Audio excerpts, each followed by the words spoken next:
جورت کاره و جورت تا پول داری چیز داری و جورت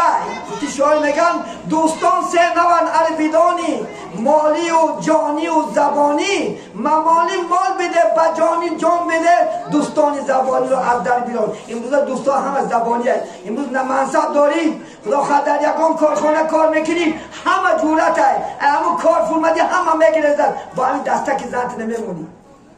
بهترین جوره بهترین دوستی است برای ما اولا پدر و مادر است بعد از وی چی است همسر است عزیزانی من سرداشت شما خدا خدر انشاءالله. ولی من زنها رو خودونه پوشونش حتی که سنته که سرطان خدا خواهد لباسی سرطانش خرید تیرماه لباسی تیرماهی خرید زمستان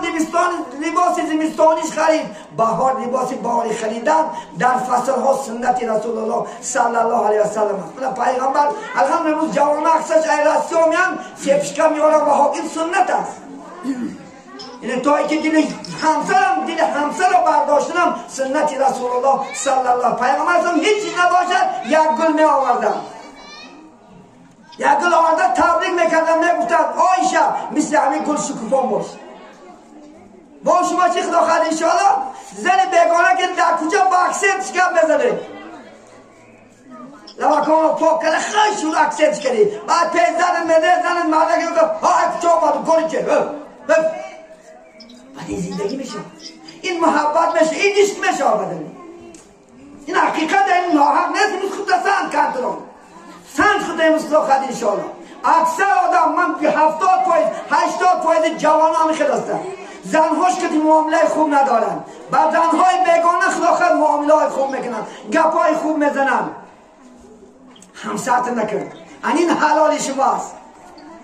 این خدا خواهد حتی که کسر شوی بین همسر دیگر میکنه اوه اومده یک بار نمیپرسه حالت کی هستی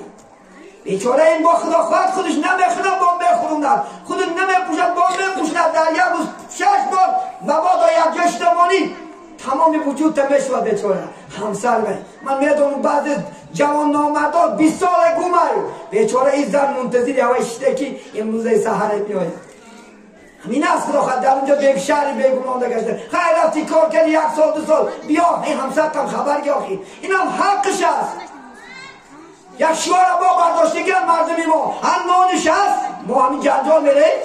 سر بکند خشتامش هم نانش هست پولش هست چیزش هست این ده چیه؟ آشوش نیست این نانی چه در سرش میزند و این لباس تو در سرش میزند ولی خدا تو سنجه که یک شب خدا خواهد زن سر از خانه شو بلا خدا خواهد بارو کارتر میسیفی رفتن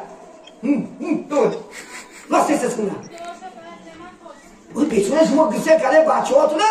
5 سال 3 سال گمای رحمت اینو که ایمان دارم با صبر میکنن با طاقت میکنن من زنها روز دیگه میدونم زنها روز دیگه اینجا اومد یک موقع نرفت شو میکنم میرم اینو با ایمان دارم الحمدلله با از خدا امیدی چی میکنن خدا خواهد امیدی شما میکنن که انشاءالله چه ایمان شو راه نمیده که او گناه کنن میدونن در شریعت پرتافتن زن تا چند است تا 4